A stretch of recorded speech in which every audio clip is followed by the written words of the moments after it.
this guy's running a real estate office, and I'm consulting for him. He says, Pat, I have 2 guys in my office that are trans. I said, okay, and how do I handle it? I said, what do you mean, how do you handle it? I'm in the state of California, how do I handle it? I said, what's your point? He says, they're making other people feel uncomfortable, and I have a couple people who quit who are my top producers, and I'm worried if I say something, they could go and say something to the city, and then I may get, and then I'm dealing with HR. How do I handle this, right? Okay. So how do you handle that situation? How does an operator handle that situation? Does the operator go and say, hey, man, listen, this is too uncomfortable for us. You're making people around you uncomfortable. You got to leave? Well, what are they doing that's making them uncomfortable?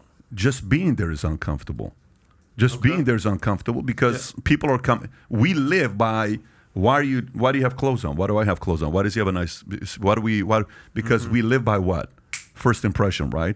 I walk into an office and my first impression is, oh, okay, interesting. What's going on? So people now, you may say, Pat, what's the big deal with that? It doesn't matter what's a big deal or not. We judge. But here's the point. Many people in America today are walking on eggshells. People are afraid to say what they really feel because they may get in trouble for that.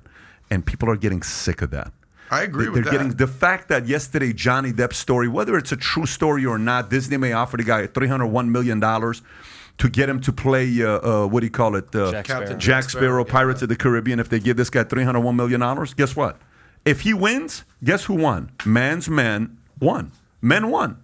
This whole thing of trying to panzify all men to become softer and sissies. I like the fact that a Johnny Depp stood up. Now, if he didn't stand up, for the rest of us, our careers, we would have thought maybe he was a dirtbag on what he did to Amber Heard, and we're saying, you know what? The article on Valuetainment. We wrote a great article on that. $301 million. Yeah. Now, I hope it's a true story. I don't know if it is or not. Can I maybe? And then this might be the perfect segue to Roger Stone. I don't know if men won. I think maybe being innocent until proven guilty won. I think anti-cancel culture won. I think stop judging. Prejudging anything before the facts come out. One, everyone basically, did you see what Disney? We can go on Valuetainment, but Disney basically gave an apology. Like we basically came down on bended knee and said, "Our bad, mea culpa" over here, because they, much like the cancel culture warriors out there, were quick to dismiss him. And now the reason that they're offering him $301 million. It's because he said, I would never play this again, even if they paid me $300 million. Well, here's a little $301 million there for you, buddy. But, I mean, maybe you want to weigh in on what it feels like to do that. I think I agree with your analysis. First of all, it was epically entertaining. So you had to every night go see what was the latest in the truth. Yeah. But I think truth won. I think he acquitted himself well by presenting his side of the case and doing it compellingly. There was a preconceived judgment for her in the beginning. What a horrible, toxic male he was. What an abusive individual he was. I was glad to see the way it came out. It did. But Roger, you should believe all women. Period. Yeah, right. Why don't you? Yeah, right. But so you're being sarcastic? No, well, I'm not being sarcastic. But you're being sarcastic, and you're saying this has nothing to do with men.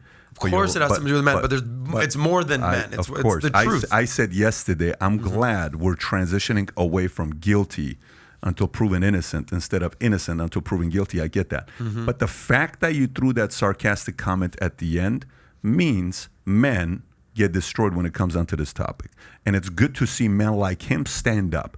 If you screwed up, you deserved it, whatever you're getting. If you didn't stand up, boom, we're seeing progress. So America's simply getting sick of it.